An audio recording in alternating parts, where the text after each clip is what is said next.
Uns 150 delegats i delegades del Vallès Oriental Maresme han participat aquest dimecres a l'assemblea celebrada a l'Hospitalet, sota el lema Ofensiva per l'ocupació i la indústria. En total han participat uns 4.000 delegats i delegades de Comissions Obreres de Catalunya i UGT. Durant els parlaments s'ha volgut fer una crida al conjunt de l'opinió pública, a les diferents administracions i als poders econòmics sobre les nostres propostes i solucions, i donar un impuls a les nostres reivindicacions laborals i socials. Ovidi Huertas, secretari general de la Unió Intercomarcal de Comissions Obreres del Vallès Oriental Maresme, ha manifestat que hem celebrat aquesta assemblea en defensa de la indústria i l'ocupació.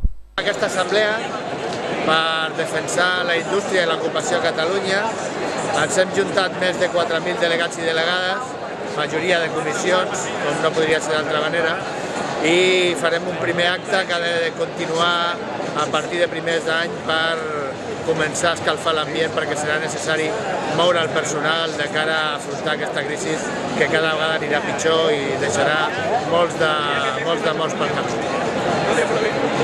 Davant d'aquesta situació de crisi, Comissions Obreres de Catalunya considerem necessària una proposta social i política contundent. D'una banda, amb la mobilització social i de l'altra aportant propostes que contribueixin a resoldre les causes que han provocat aquesta crisi.